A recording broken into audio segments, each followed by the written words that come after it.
Share this broadcast on your social media platforms. Invite your friends to tune in. Hotep, hey, this is Michael Imhotep, founder of the African History Network, host of the African History Network show. So it's Black History Month, African American History Month. And I wanted to talk about a topic that ties into this year's annual theme for Black History Month, which is Black resistance and Black resistance movements. But part of that is how we fought back economically against white supremacy and racism. So today we're going to look at how African people used cooperative economics to fight back against white supremacy and racism. And this is part of the Black resistance movement as well. Also, I'll give you information about a free lecture that I'm doing on Saturday, February 4th, 2023, 2 p.m. to 5 p.m. Eastern Standard Time, dealing with Black resistance movements and the origins of Black History Month. Okay, so visit our website, TheAHNShow.com, TheAHNShow.com, and register for that free lecture that I'm doing. Okay, African American business owners, post the name of your business here on the thread of the broadcast, and we'll let you know how you can advertise with the African History Network also. Okay, our current promotion is buy 1 month, get 1 month free. And this is the time to advertise because this is Black History Month. Okay, so let's look at this information here. I've talked about this before, and I did presentations in 2022 for Liberated Minds Black Homeschooling Education Expo, and also Repaired Nations as well, along dealing with this topic also. Okay. So we have a deep, rich history of cooperative economics. And this presentation is how African people used, let me bring this up, how African people used cooperative economics to fight back against white supremacy and racism. Okay. So we have a deep, rich history of cooperative economics, but a lot of people don't know this. All right. So what are co-ops? What are co-ops? The Black cooperative movement has always been parallel to the Black liberation and civil rights movements.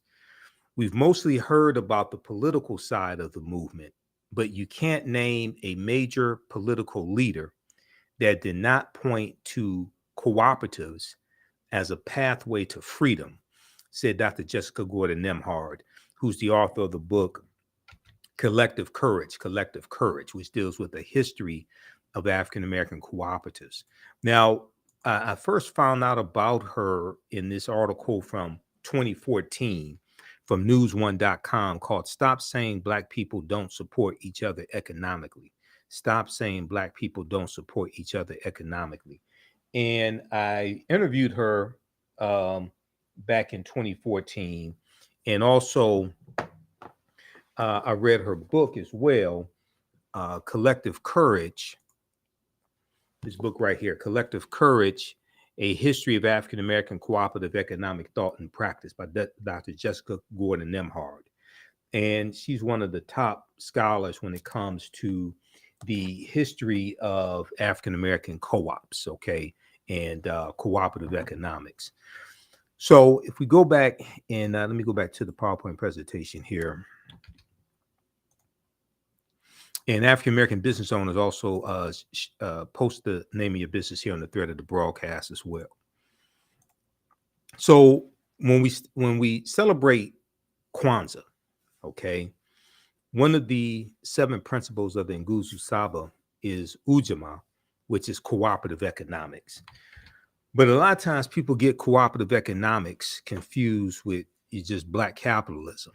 Okay, or white capitalism dressed up in red, black, and green, and that gets passed off as cooperative economics.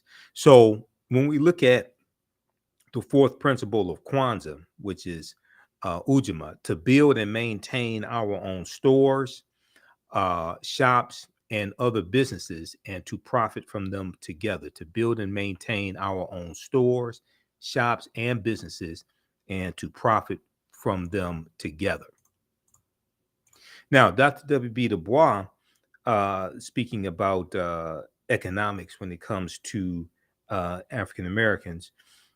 He said that there exists today a chance for Blacks to organize a cooperative state within their own group. There exists today a chance for Blacks to organize a cooperative state within their own group by letting Negro farmers feed Negro artisans and Negro technicians guide Black home industries, and Black thinkers plan this integration of cooperation, while Black artists dramatize and beautify the struggle.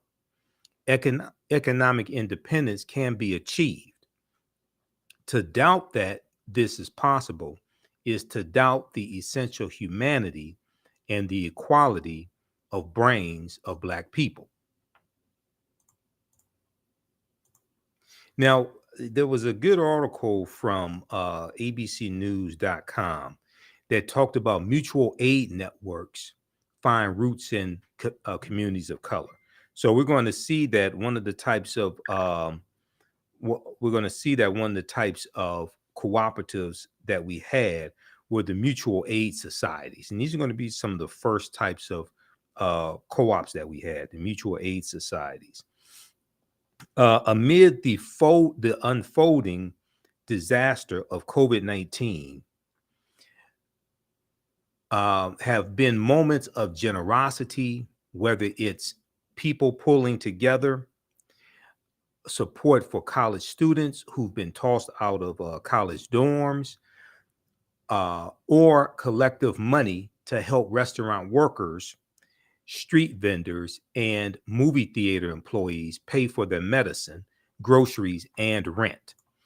The mutual aid support networks in which communities take responsibility to care for one another,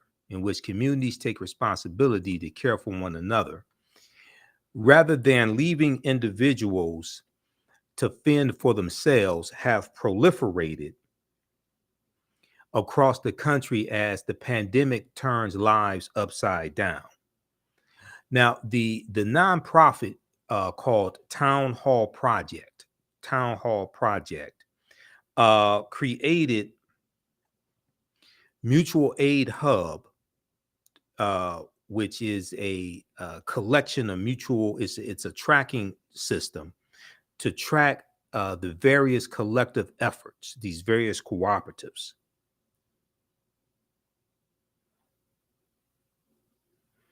All right.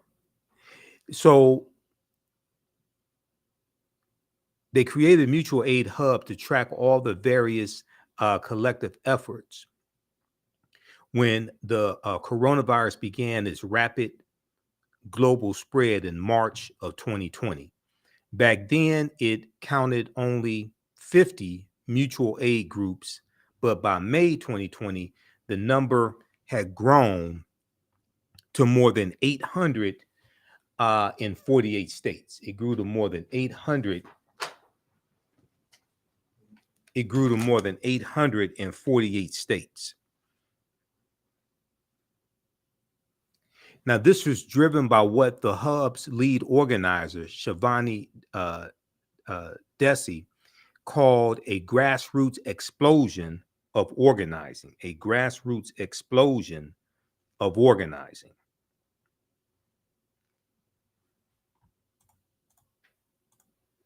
Now, while these informal networks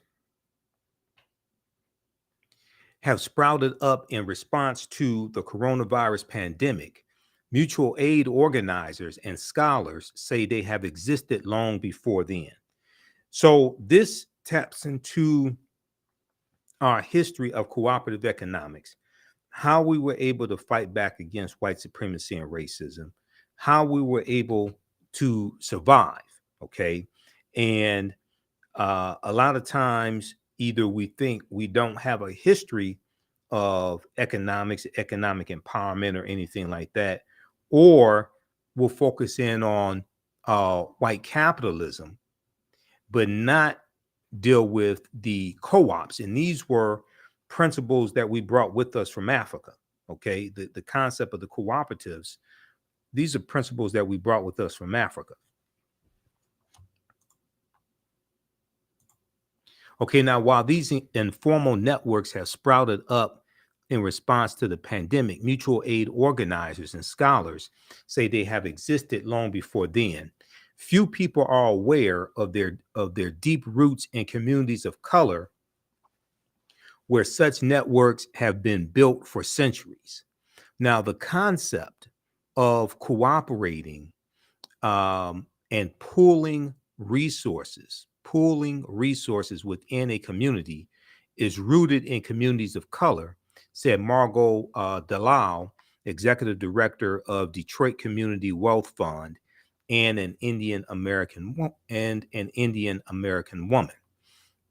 Now, Dr. Jessica Gordon Nimhard, author of the book Collective Courage, that I just showed you right here, this book here, Collective Courage, A History of African American Cooperative Economic Thought and Practice. Okay, author of this book.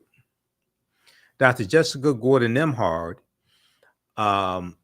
said Black mutual aid societies date back to the 1700s. Okay, now this is during slavery here in the US. Free African Americans pooled resources to buy farms and land, care for widows and children, and bury their dead. Many started credit unions when banks would not serve them. Sociologist and civil rights leader Dr. W.B. Du Bois wrote about enslaved African Americans pooling money together to buy each other's freedom. So we have these examples throughout history, okay? And in the free lecture that I'm doing, the Black History Month lecture that I'm doing on Saturday, February 4th, 2023, you can register for it at our website, TheAFricanHistoryNetwork.com, dealing with Black resistance movements. We're going to talk about some of this history of Black resistance movements, as well as economic empowerment as well among our people, also as a way to fight back against white supremacy and as a form of Black resistance as well. Okay, how's everybody doing today? Give us a thumbs up, give us a heart, give us a like on this broadcast. And African American business owners, post the name of your business here on the thread of the broadcast. We'll let you know how you can advertise with the African History Network. And our current promotion we have going on for a few more days is buy 1 month, get 1 month free. We'll give you information about that. So we were pulling our money together to buy farms, but also to buy loved ones, buy each other out of slavery. Now, the African Union Society in Rhode Island was established in 1780 as the first Black mutual aid society on record, Dr. Jessica Gordon Nimhard said. The second African American cooperative or mutual aid society on record was the Free African Society, founded in Philadelphia in 1787, the Free African Society. And it was founded to provide aid to freed African slaves who were denied resources by white institutions. One of the most famous examples of mutual aid are the Black Panther survival programs for the Black Panther Party for Self-Defense, the Black Panther survival programs from the late 1960s, through which members distributed shoes, transported senior citizens to grocery stores, offered breakfast programs to children, and a lot more. The medical services they provided, sickle cell anemia services, different things like this. The programs that the Black Panther Party had, I really think, are undervalued when we study this history. Okay, we'll focus on the guns and the black berets and the black leather jackets, things like this, but not as much on the programs that they created to meet the needs of the people. That was extremely important.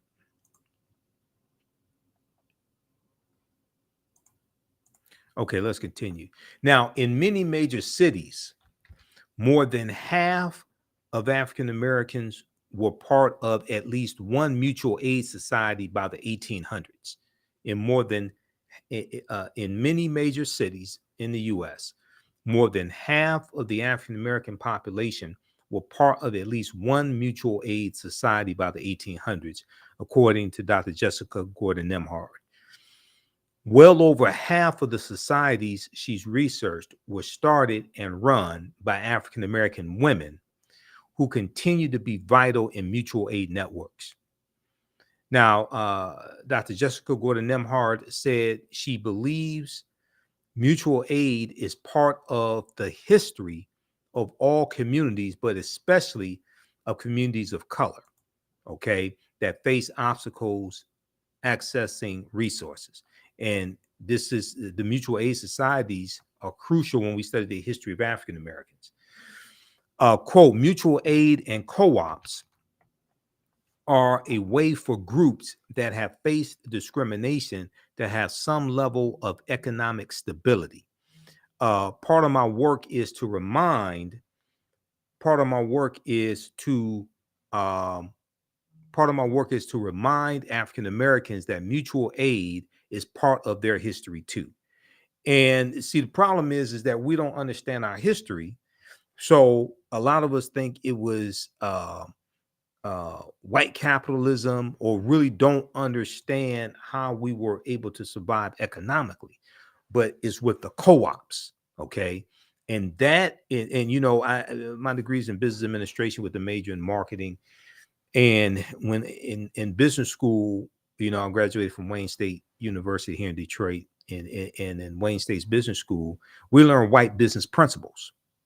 We largely did not learn about the cooperatives and really didn't learn about the role that they played when it came to African American history.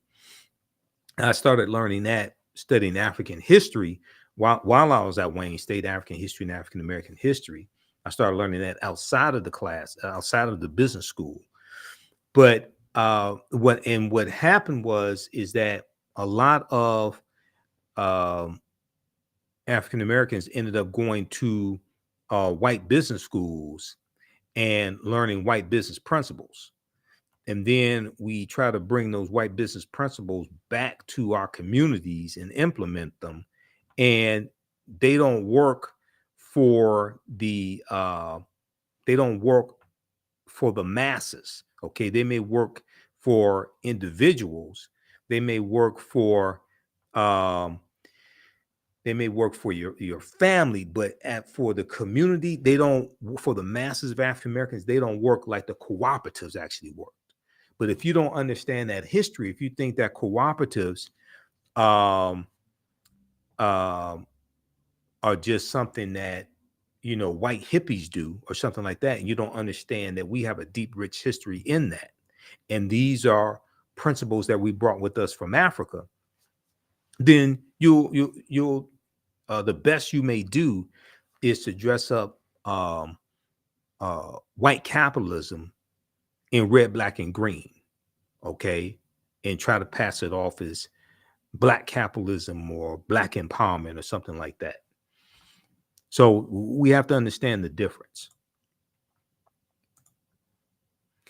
Okay, so check out this article. This is a really good article from ABC News, abcnews.go.com or abcnews.com. Mutual aid networks find roots in communities of color. This is from January 2nd, 2021. Okay, then we have the example of Berry Gordy. So I live in Detroit. We know the history of Berry Gordy. A lot of people know the history. I don't know if young people know the history of Berry Gordy and Motown Records, but he got an $800 loan to start Motown Records. He got an $800 loan from his family's Bearberry Co-op. His family's Bearberry Co-op. And Berry Gordy set out in 1959 to apply some of the principles he learned in the auto plant working in Detroit to the production of records and the creation of music groups and solo artists. He envisioned a process by which a kid could walk in one door, an unknown off the street, and come out the other, a polished performer. At the Motown Museum's website, they have some historical information. They have some historical information dealing with Berry Gordy and how he got the seed money to start Motown Records. Now, if you look at some other examples of SUSUs, if you look at some other examples of cooperative economics, we look at the SUSU system from West Africa. Okay. In parts of West Africa and the Caribbean, an ancient version of cooperative economics exists called SUSU. An ancient version of cooperative economics exists called SUSU, S-U-S-U, as one of the oldest forms of microfinance in Africa. The practice is run by one of Africa's oldest financial groups called SUSU collectors. They run their business from kiosks in the marketplace and as mobile bankers. Now, clients make low but regular deposits on a daily or weekly basis over the course of a month into a SUSU account. At the end of the period, the SUSU collector returns the accumulated savings to the client, but keeps one day's savings as commission. Now, SUSU collectors may also provide advances to their clients or rotate the accumulated deposits of a group between individual members. Today, SUSU collectors provide many West Africans who would otherwise be denied credit with access to money they need to start up small venture projects that in many cases benefit the community as a whole, that in many cases benefit the community as a whole. In the United States, Black immigrants from the Caribbean have enjoyed one of the highest economic growth rates using a form of the SUSU and leveraging this practice to establish successful credit unions. So we have this in our history, okay? We have these examples in our history. We have these cultural practices of economic empowerment, but unfortunately, many of us don't understand our history, don't know our history, okay? So we then try to, just imitate what's presented to us and don't understand how one of the ways that our brothers and sisters from the Caribbean are able to make advances in this country.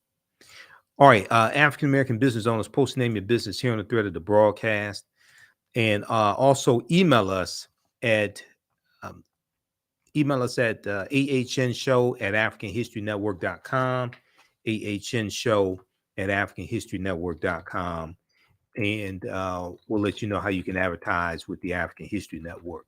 Okay. Our current promotion is buy 1 month, get 1 month free. And we'll take your 30-second and 60-second ad and put it into the rebroadcast of our shows also. Okay. All right, let's continue here. Let's see. Now, the Free African Society, 1787, Richard Allen, Absalom Jones. This is one of the early, this is basically like the second recorded mutual aid society that we had, the Free African Society. Now, in 1787, Richard Allen and Absalom Jones, two prominent African-American ministers in Philadelphia, Pennsylvania, formed the Free African Society of Philadelphia, which was a mutual aid and religious organization. Now, the organization functioned, and just a second, let me pull something up here. Okay, so the organization functioned as both a mutual aid society and as a club where members of Philadelphia's Black elite could socialize and forge business relationships with one another. By 1794, the Free African Society had become large enough to accomplish its original goal when members built their own house of worship, which was called St. Thomas African Episcopal Church, St. Thomas African Episcopal Church. Now, we go and we look at the 1700s, right? And in the names of some of our organizations, we have the name African in them, or Africa, Free African Society, African Methodist Episcopal Church, St. Thomas African Episcopal Church, Grand African Lodge, then with the Prince Hall and the Prince Hall Masons. So we had this, we still had a connection to Africa. But as you go into the early 1900s, we start seeing the term colored being used. Okay. You look at, and the term African American, that was first, that dates back to 1782 in Philadelphia, Pennsylvania. The term African American. The term Afro American dates back to the 1830s. Okay, and then we look at 1892. You have the National Afro-American League. Okay, the National Afro-American League, and then you have the 1898. You have the Afro-American Council, founded by T. Thomas Fortune, and Bishop Alexander Walters. Okay, so we're going to see in our history, we're going to see these terms being used, the term African, when we name our organizations, okay?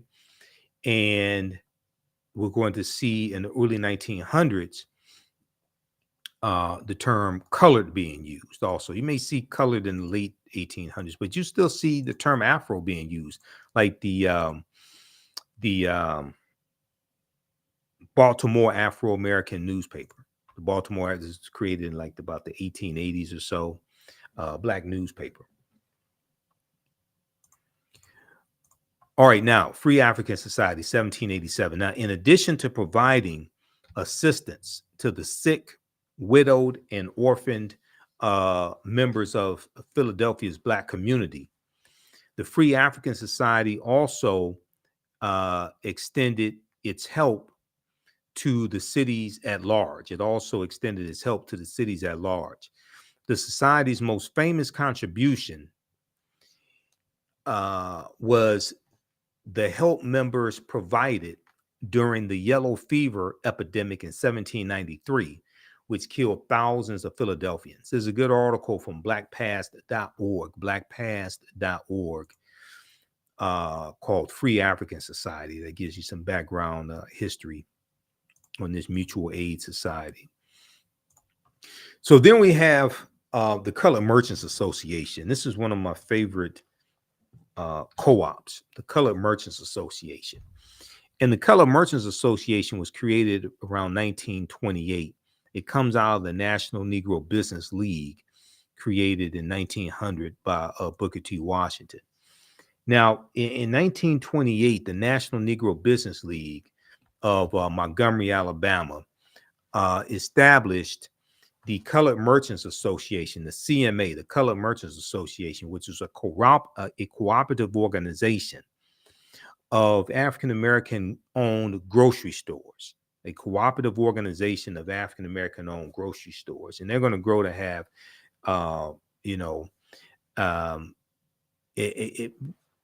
when we look at grocery stores in this country, at one time we had, we look in the early 1900s, we had hundreds of African-American owned grocery stores across the country. Today, it's probably less than 100. I haven't seen exact numbers, but it's probably less than 100 nationwide that are African American owned. The purpose of the organization was to reduce the operating costs of Black retailers through mutual aid support. Okay. The purpose of the organization was to reduce the operating costs of Black retailers through mutual support, cooperative buying, and collective marketing. So they were pulling their resources together to get economies of scale. They have cooperative buying, collective marketing, and taking out ads in newspapers, things like this, pulling their resources together to market. Um, and they did all this in a harsh market dominated by white-owned chain stores, and they were trying to compete better with the white-owned chain stores. Okay.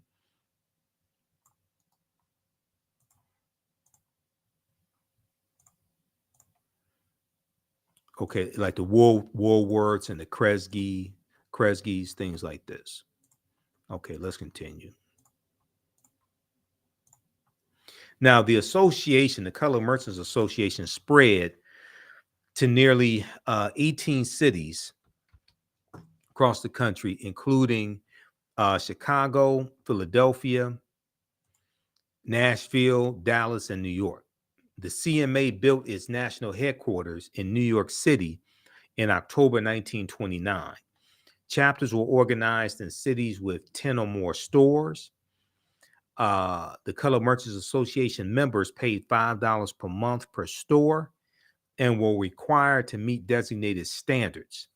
By 1930, there were 253 Black-owned grocery stores that were part of the Colored Merchants Association network. 253 Black-owned grocery stores, okay, by 1930, that were part of the Colored Merchants Association.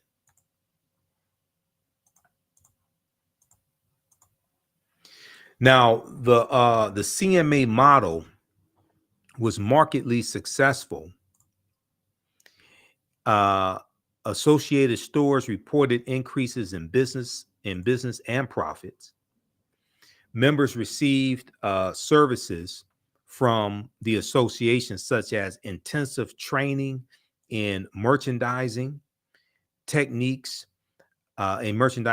sales training, advertising, and management resources, such as market analysis, inventory, and bookkeeping systems, and collection and credit procedures. So you'll have some like Black chambers of commerce, like local Black chambers of commerce. You'll have some that offer different services like this. But here you had where they're doing, they're not just offering services on marketing, etc., but they're also pulling their resources together to buy in bulk, get economies of scale. So they're doing all of this, okay, with the Colored Merchants Association. So members receive support services from the association, such as intensive training in merchandising techniques, sales training, advertising, and management resources, such as market analysis, inventory, and bookkeeping systems, and collection and credit procedures. So it's really going through showing them how to own a business. And the reason why this is so important is because a lot of our businesses that we own today, the paperwork is not correct. So they can't qualify for government contracts, city government, things like this. They're and when it comes to getting various types of government aid or loans from the Small Business Association or anything like that, where you need to have your paperwork in order, a lot of them don't have the paperwork in order, so they can't take advantage of opportunities like that.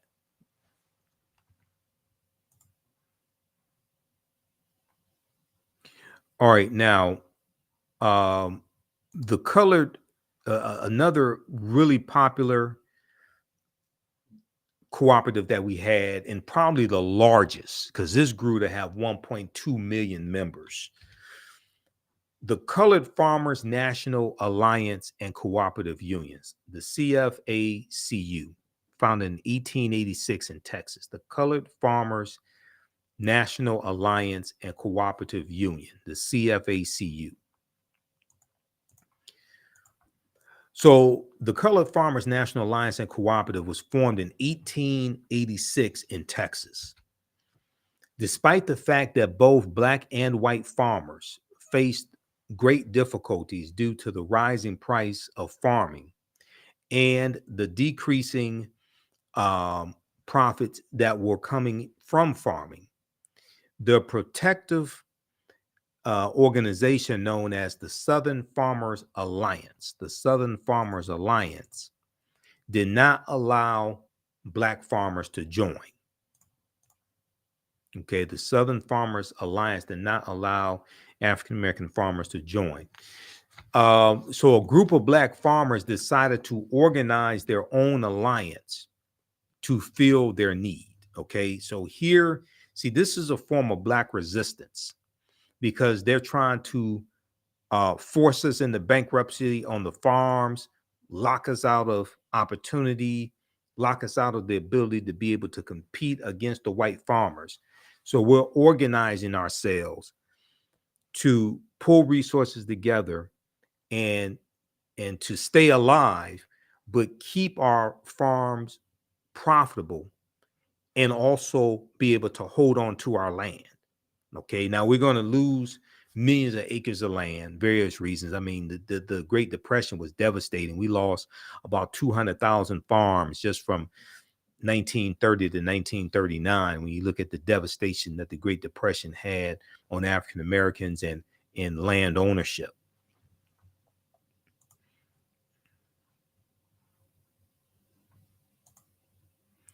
Okay, so the Colored Farmers National Alliance and Cooperative Union operated under fear and harassment by white farmers, but managed to operate several cooperatives in the late 19th century before having to disband. So this organization, they only last about 5 or 6 years, and they have to disband to save their lives because they're getting so many death threats and being attacked by Europeans, being attacked by white supremacists. Okay, if you don't like us, why don't you just leave us the hell alone? All right. So you don't want us in your white farmers union, okay, the Southern Farmers Alliance. You don't want us in that. We form our own cooperative and you still attack us. If you don't like us so much, why don't you just leave us the hell alone?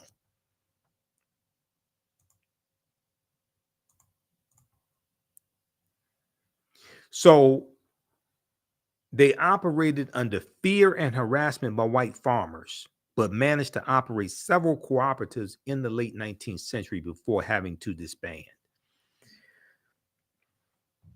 Now, we'll come back to this here. So African-American business owners, we have 3 new ad packages for you to advertise with the African History Network. Our current promotion is buy 1 month, get 1 month free.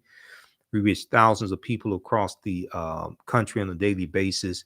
And we take your 30-second to 60-second ad and put it into the rebroadcast of our shows, the African History Network show and broadcasts I do throughout the week. But then also we put it into the audio podcast of our broadcast as well. So we're on 9 different audio podcast platforms. We're on Castbox, FM Player, TuneIn, iTunes, iHeartRadio. We're on 9 different audio podcast platforms. And we know a lot of you want to advertise for African American History Month, for Black History Month. So this is the opportunity to do that. Email us at AHNShow at TheAfricanHistoryNetwork.com. Email us at AHNShow at TheAfricanHistoryNetwork.com. and we'll email you the information. We can get you up and running today.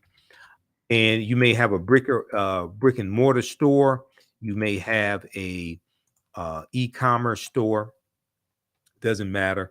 You may sell African cultural and African American products, clothes, etc. You may have a physical bookstore or e-commerce a bookstore. You may sell health and beauty products, clothing, shoes, African garb, African American history books, fiction. You may have an education. You may be in education. You may have a homeschooling network, or you may have curriculums, etc. Books for African American children's African American parents to use to educate their children. You may have courses. You may have courses in finance, personal finance, etc. You may have an event coming up. Okay, whether it's a Black History Month event that you want to market. You may have a conference, seminars. You may sell African jewelry. You may be into fitness. Maybe a personal trainer, have a fitness website, sell fitness clothing, etc. You can advertise with the African History Network. Okay, so email us at TheAHNShow at TheAfricanHistoryNetwork.com, TheAHNShow at TheAfricanHistoryNetwork.com to advertise with the African History Network. And okay, here we go. All right, let's continue here. So let me go back to the PowerPoint presentation here.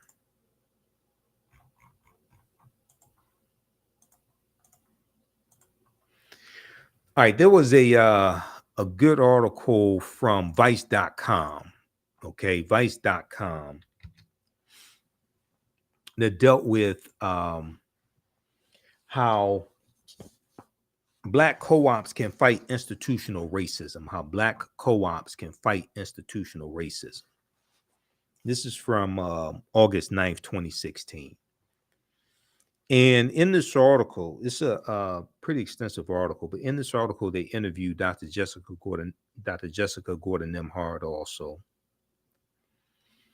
And a portion of this article, it says, she was asked the question, how do co-ops function in a capitalistic system? How do cooperatives, especially African-American cooperatives, function within a capitalistic system? Now, the Colored Merchants Association, these were Black-owned grocery stores, so they are engaging in capitalism, but they also form cooperatives. All right. So we have to understand how to engage in both. You're dealing with a larger capitalistic system, but we can still form cooperatives where we pull resources together and work together and still engage in a capitalistic system. So we have examples all over the world, and sometimes how that looks is it's a small enterprise that allows smaller individuals to compete. It's a small enterprise that allows smaller individuals to compete. Take a group like Land of Lakes, which is one of the largest agricultural corporations. It is actually a cooperative of dairy farmers that all own Land of Lakes together. It is actually a cooperative of dairy farmers that all own Land of Lakes together equally. And Land of Lakes buys its milk and produces and Land of Lakes buys its milk and produces all of the dairy products. Now, so the co-op has the factories, owns the factories, does all of the production, does all of the marketing, handles the business side. That frees the farmers up to do their dairy farming, knowing that they have a market. Individually, they would not be able to afford a production plant or afford all of the advertising. But owning it all together, the individual farmers can now afford to compete. And the individual farmers, they're competing against the corporate owned farms. Okay. So this is something like what the Colored Merchants Association was doing with African American owned grocery stores and allowing them to survive and allowing them to compete.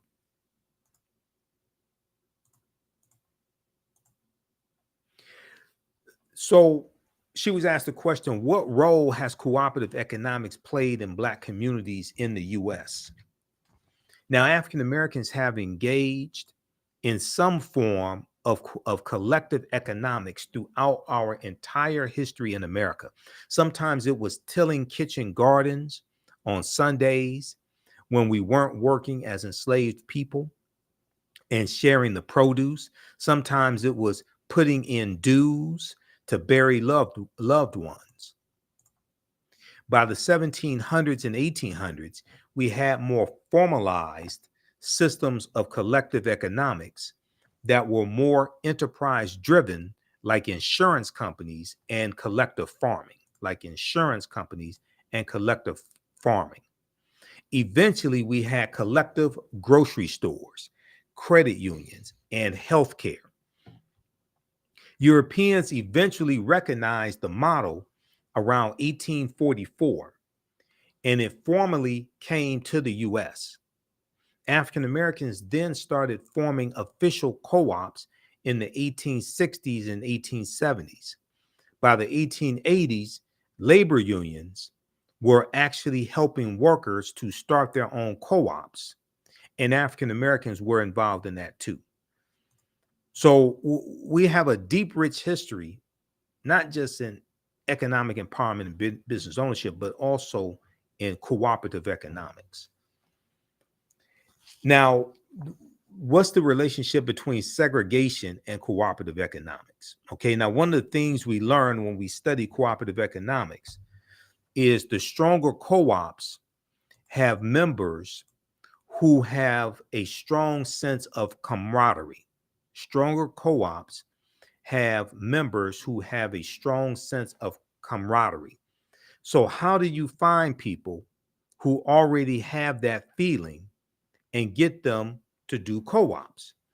For African Americans, sometimes it was already being involved in church or an activity that made you want to do more for your community. Sometimes it was because they had nothing and they pulled together just to survive. And sometimes they were already politically active, and then they realized being politically active made them economically vulnerable. Okay, so what happens is if you they may get fired from their job for being politically active if they're working for somebody white, or the bank, you may be a farmer and you're politically active, you're African American, and then the white bank calls in the loan on your bank. Okay, and you're going to have instances where we pull resources together to help African American farmers save their farms when their loan gets called in. This now, when you study the White Citizens Council, the White Citizens Council in it starts in Mississippi in 1954 as a backlash to Brown versus Board of Education, U.S. Supreme Court case. And then the White Citizens Councils are going to spread throughout the South.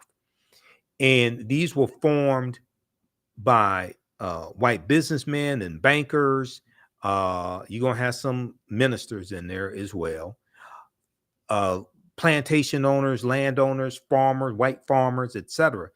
And they're forming this organization to maintain segregation and to help lock us out of opportunity, but also to punish those who were wanted to register to vote, those who are attacking segregation. That white people were trying to maintain their way of life, which included white privilege. and segregation in Mississippi. And we know that segregation was written into the Mississippi State Constitution. Poll taxes and literacy tests were written into the Mississippi State Constitution. But the White Citizens Council, we're going to see this spread throughout the South. When we look at Fannie Lou Hamer, Fannie Lou Hamer was fired from the cotton plantation that her entire family worked on. She was like the youngest of 19 children, if I remember correctly. She registered to vote. She registered to vote in Mississippi and got fired from the plantation that her entire family worked on. She was a sharecropper. Got fired from the plantation her entire family worked on because she dared to register to vote. So this is the type. So when you have African Americans, especially in the South, who became politically active, oftentimes there was a backlash to that, or it could be a physical backlash, being attacked, being killed, etc.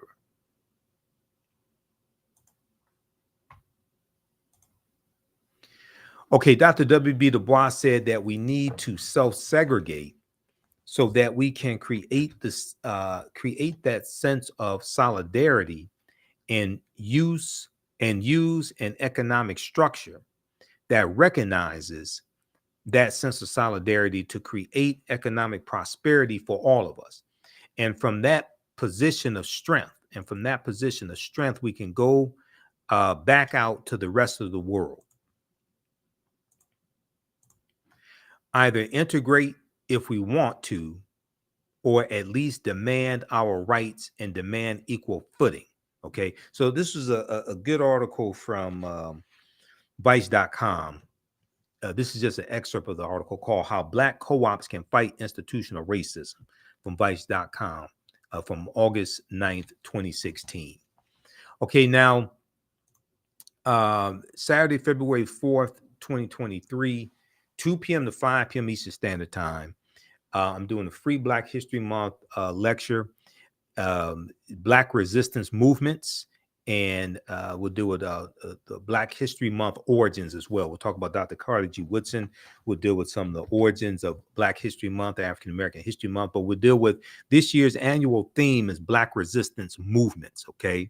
There's been an annual theme for African American History Month going back to 1928, And Black History Month is not something that white people created and gave us. We created that for ourselves. That's Dr. Carter G. Woodson and the Association for the Study of Negro Life and History that he co-founded September 9th, 1915 in Chicago. Okay, we created that ourselves. That's not something we asked white people permission to do. And oftentimes we demean and diminish our own accomplishments, okay, thinking that white people gave us something. No, we created that. And that's out of self-determination, okay? So visit our website, TheAfricanHistoryNetwork.com, TheAfricanHistoryNetwork.com. We have the information right on the homepage. You scroll down right below the information about our radio show. We have the information about the lecture. So we'll talk about some Black resistance movements and throughout history. Also, we'll deal with some of the history of African American History Month, Black History Month.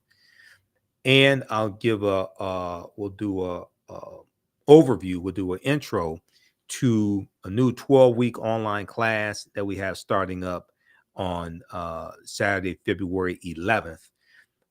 2 p.m. Eastern Standard Time, Ancient Kemet, the Moors, and the Ma'afa, Understanding the Transatlantic Slave Trade. Okay, so we have a new session of that starting up as well. So we have the information right on the homepage of our website, TheAfricanHistoryNetwork.com, TheAfricanHistoryNetwork.com. So when you scroll down the page, you'll see the information dealing with my radio show, the African History Network show, Sundays, 9 p.m. to 11 p.m. Eastern Standard Time. You can also listen to the show in audio podcast format. Click right here for that. We have our PayPal and Cash App information. You can support the African History Network, $, The AHN Show through Cash App, $ The AHN Show through Cash App, also through PayPal, paypal.me/The AHN Show. And then you'll see the information here for the free lecture. Just click right here, register here, and you can register for it. Okay. And this is the current class we have going on right now. It's about the end, but you can register for this also.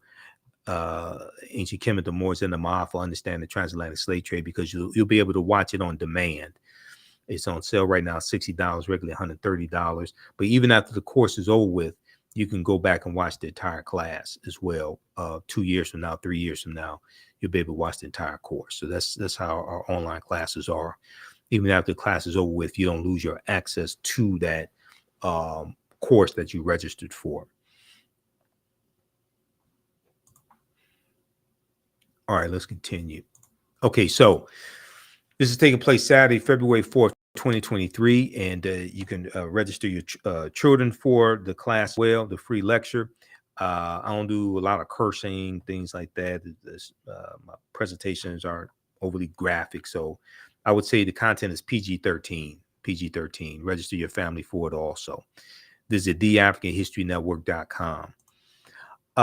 So when we look at this year's theme for African American History Month, right?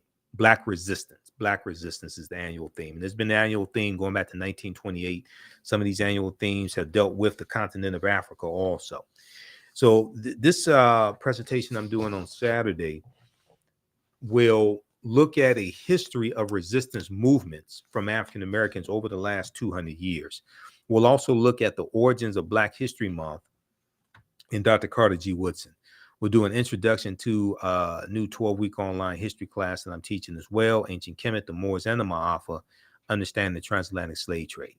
Now, when we look at Black resistance movements, African Americans have resisted historic and ongoing oppression in all forms, especially the racial terrorism of lynching, racial pogroms, and police killings since our arrival upon these shores. Now, the way they phrase it, this comes from a solace, since our arrival upon these shores.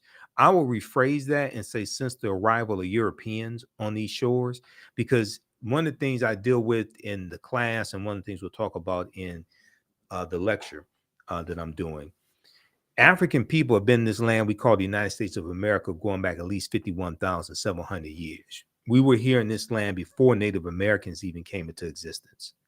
And that's research coming from people like Dr. David Imhotep, who wrote the book, The First Americans Were Africans, Documented Evidence. Okay. So we have to understand that. I hear people say things like, since we came here to these shores and things like this, and they want to put it at 1619 or what have you, right? And it's important to even understand that codified slave laws didn't even exist in any of the 13 colonies in 1619, okay? If we look at page 14 of Dr. David Imhotep's book, and he's a friend of mine, I've interviewed him 13, 14 times. He deals with a discovery in Allendale County, South Carolina, made in 2004 by Dr. Albert Goodyear, which deals with, they found 13 different types of evidence that thoroughly document an African presence in this country going back at least 51,700 years ago, okay? And these are the Khoisan, who have the oldest DNA on the planet and come from Southern Africa. They're also, and they're the ancestors of the Ainu and the Twa. But they found artifacts, architecture, campsites, carvings, Egyptian writings, footprints in lava, genetic M174D haploid groups dealing with DNA and genetics, linguistics, painting, skull, skeleton structures, and tools. They found 13 different types of evidence that thoroughly documented an African presence in this country going back at least 51,700 years. This is a picture of Dr. Albert Goodyear. Now, this is an article from ScienceDaily.com from November 18th, 2004, called "New Evidence Puts Man in North America 50,000 Years Ago." So you can check out that article. But we have to understand that no, we did not first come to this land conquered and shackled in chains, uh, conquered by Europeans and shackled in chains and enslaved. No, no, we were here before Native Americans even came into existence. This was our land stolen from us. So the 1950s and 70s in the United States was defined by actions. Let me back up. These efforts have been to advocate for a dignified, self-determined life in a just democratic society in the United States and beyond the United States political jurisdiction. Okay. The 1950s and 70s in the United States was defined by actions such as sit-ins, boycotts, walkouts, strikes by African Americans and white allies in the fight for justice against discrimination in all sectors of society, from employment to education to housing, from employment to education to housing, in an effort to live and maintain and protect economic success. Black people have organized, planned violent insurrections against those who enslaved them, such as in Haiti, and armed themselves against murderous white mobs, as seen in Memphis, Tennessee in 1892, Rosewood, Florida, 1923, and New Orleans, 1900. Okay, like the Robert Charles riots in 1900 in New Orleans. And Robert Charles, his brother, he shoots like 27 people, kills a few white police officers. The Robert Charles riots in 1900. But also, when we look at the Red Summer in 1919, okay, now the second online class that I teach, from the Civil War to the Civil Rights Movement and Black Power, 1800 to 1960, 1800 to 1968, we deal with the Red Summer 1919, okay? And I teach that class on Sundays. Right now, I teach that class on Sundays. That's at our website, TheAfricanHistoryNetwork.com as well. In the Red Summer 1919, you had over 25 major race riots in this country, okay, the year after World War I ended. And a lot of these white men went to fight in the war. When they came back, their jobs were taken by African Americans and immigrants who were here. And this exploded into racial conflicts all across the country. Additionally, some African Americans thought that the best way to resist was to self-liberate, as seen by the actions those who left the plantation system of Henry Adams and Benjamin Pap Singleton, when they led a mass exodus westward in 1879, and Bishop Henry McNeill Turner of the African Methodist Episcopal Church, who organized immigration to Liberia. In 1879, you have the Black Exodus, the Black Exodus of 1879 to Kansas. And you have about 6,000 African Americans migrating from Louisiana and Texas out to Kansas, okay? And in 1878, the 1878 statewide election in Louisiana, Democrats take back control of the state government. So you're going to have a lot of African Americans who are going to leave Louisiana, especially, fleeing white supremacy, white domestic terrorism, and they're going out west, and they go into Kansas looking for a better way of life. So we're going to deal with a lot of this on Saturday in my lecture. Okay, so African American business owners, we know African American History Month is here. We're looking for ways to bring on new customers, bring on new clients, and market to them. Email us at AHNshow@TheAfricanHistoryNetwork.com, AHNshow@TheAfricanHistoryNetwork.com, to advertise with the African History Network. Our current promotion is buy 1 month, get 1 month free. Now, you may say, well, look, I want to take advantage of this promotion, but I'm not ready to advertise right now. I need to advertise in a week from now, 2 weeks from now, 3 weeks from now. That's fine. You can secure your ad space today, because we have limited ad space. You can secure your ad space today and run your ads later, a week from now, 2 weeks from now, a month from now, what have you, when you're ready. Okay. Email us at AHNshow@TheAfricanHistoryNetwork.com. And we have 3 different advertising packages to meet your needs. So we take your 30-second and 60-second commercial. If you don't have one, we create one for you, okay, and no additional charge. We take your 30-second, 60-second commercial. We put it into the rebroadcast of our shows, the African History Network show, and the broadcasts I do throughout the week. But also we put it into the audio podcast version of these broadcasts as well. And we're on 9 different audio podcast platforms also. Okay. iHeartRadio, Castbox, FM Player, TuneIn, 9 different audio podcast platforms. And so we reach people all across the country and around the world. Okay, so email us at AHNshow@TheAfricanHistoryNetwork.com, AHNshow@TheAfricanHistoryNetwork.com. And let me bring that back up. Hold on.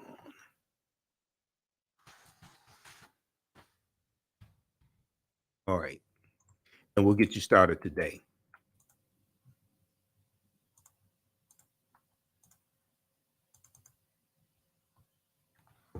Also, be sure to check out the another broadcast that I've done recently here.